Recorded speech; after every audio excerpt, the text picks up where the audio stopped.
اگر ہم کوئی حدیث بیان کرتے ہیں اور ہمیں پتہ نہیں ہے کہ یہ حدیث ہم نے کس سے سنی ہے، بس سنے سنائے انداز پر بول رہے ہیں، تو انسان کہیں ایسا نہ ہو کہ حدیث نہ ہو، جھوٹی ہو، اور ہم اس کو بیان کرنے کے اندر مجرم ٹھہر جائیں۔ تو بہت ہی احساس اور بہت ہی ذمہ داری کے ساتھ یہ نبی کا پیغام ہمیں پہنچانا ہے، اس ذمہ داری کے ساتھ کہ کہیں کوئی غلط تو نہیں بات ہو جاتی ہے۔ یہ بات بالخصوص جو جماعت کے ساتھی ہوتے ہیں ان سے میں یہ بات عرض کر رہا ہوں کہ ان کے یہاں یہ باتیں بہت زیادہ ہیں، بات کی تحقیق ہو یا نہ ہو، وہ حدیث کے انداز پر اس کو بیان کر دیتے ہیں۔ میرے عزیز محترم بزرگ و دوستو، بہت بڑا جرم ہے ایسے بیان کرنا، ایسی جھوٹی روایت بیان کرنا، اس کی اجازت نہیں ہے۔ آپ کسی کام کی فضیلت کے سلسلے میں کوئی جھوٹی بات ارشاد بیان فرما دو تو کیا وہ دین کا حصہ بن جائے گا؟ نہیں، وہ دین کا حصہ نہیں بنے گا۔ ہمارا کام اگر اتنا بڑا ہے کہ جو بالکل رسول اللہ کے مطابق ہے، ہم اس کام کی فضیلت بیان کرنے کے لیے اگر جھوٹی باتوں کو بیان فرماتے ہیں تو اللہ کو ہمارے کام سے کوئی غرض نہیں ہے، اللہ کو ہماری ترتیب سے کوئی مقصد نہیں رہے گا۔ جیسا کہ ایک صاحب کہہ رہے تھے کہ جماعت کے اندر جانا اور اس کے اندر وقت لگانا، اللہ تعالیٰ اس کو 70 دفعہ دیکھتے ہیں کہ میرا یہ بندہ اللہ کے راستے میں ہے، اور جو بندہ حج کر رہا ہے یا عمرہ کر رہا ہے، اللہ تعالیٰ اس کو 5 مرتبہ دیکھتے ہیں اور اس کو 60 یا 70 مرتبہ دیکھتے ہیں۔ حدیث بالکل جھوٹی ہے، کسی کتاب کے اندر یہ حدیث نہیں ہے میرا عزیز محترم بزرگو دوستو۔ اس لیے ہمیں تحقیق علماء سے کرنی ہے، یہ حدیث سچ ہے یا جھوٹ ہے۔ ایسی غلط حدیث بیان کر کر ہم اپنے دین کا بیڑا غرق نہیں کر سکتے، ایسی غلط حدیث بیان کر کر ہم اللہ کے سامنے اس کے دین کی خدمت کرنے والے شمار نہیں ہو سکتے۔ ہمیں بات وہ بیان فرمانی ہے جو اللہ کے نبی نے اس کام کے متعلق بیان فرمائی ہے۔ اور کوئی کام ایسا ہے جو نہ ضروری ہے، نہ فرض ہے، نہ واجب ہے، ہم اس کو ضروری یا فرض سمجھ لیں گے، یہ بھی ہماری کوتاہی ہے اور ہم مجرم کہلائیں گے۔ فَلْيَتَبَوَّأْ مَقْعَدَهُ مِنَ النَّارِ، کہ وہ انسان جہنم میں اپنا ٹھکانہ تلاش کر لے۔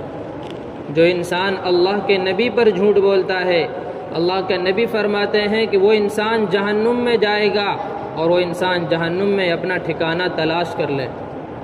ایک بات تو یہ ہے کہ وہ جانتا ہے جان بوجھ کر پھر کوئی حدیث بیان کرتا ہے، جھوٹی حدیث، تو یہ وعید اور یہ عذاب اس کے لیے ہے۔ اگر کسی مسلمان کو معلوم ہی نہ ہو کہ اللہ کے نبی کی حدیث ہے یا اللہ کے نبی کی حدیث نہیں ہے، اور پھر وہ حدیث بیان کرتا ہے اور سامنے والا اس کو بتا رہا ہے کہ یہ حدیث نہیں ہے، یعنی اللہ کے نبی کے یہ الفاظ نہیں ہیں یا اللہ کے نبی کا یہ مفہوم نہیں ہے، اگر وہ انسان اس کے باوجود بھی باز نہیں آتا ہے تو اللہ کی نظروں میں مجرم کہلائے گا، اور اللہ کے رسول کی نظروں میں وہ انسان مجرم کہلائے گا۔ میرا عزیز محترم بزرگوں کو دوستو، ایسا دین جو قیامت تک چلنے والا ہے، ایسی شریعت جو قیامت تک چلنے والی ہے، کیا اللہ اس شریعت کو ناقص اور ادھوری چھوڑیں گے؟ کہ اللہ تعالیٰ اس شریعت کو مکمل نہیں فرمائیں گے؟ ضرور اللہ نے اس شریعت کا ایک ایک حصہ اور ایک ایک جز کو مکمل فرما دیا ہے۔ اور اللہ کے نبی جو ارشاد فرماتے ہیں وہ اللہ کے نبی کے ارشادات نہیں ہوتے، وہ اللہ کے نبی کی اپنی باتیں نہیں ہوتی۔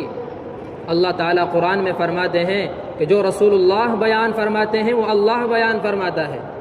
اللہ کے نبی پر وحی آتی ہے اور اللہ کے رسول اس وحی کو لوگوں کے سامنے بیان فرما دیتے ہیں۔ اپنی طرف سے اللہ کے رسول نے ذرا برابر بھی کوئی بات نہیں بیان فرمائی۔ اس لیے اب اگر کوئی دین میں نئی بات بیان فرما رہا ہے یا کوئی نیا موضوع بیان فرما رہا ہے تو اللہ کا بھی مخالف ہے، رسول اللہ کا بھی مخالف ہے۔ اس لیے ہمیں ڈرنا چاہیے کہ ہم جو دین کا نام لے کر جو بات بیان فرما رہے ہیں، ہم سے وہ بات کہنے والا کون ہے؟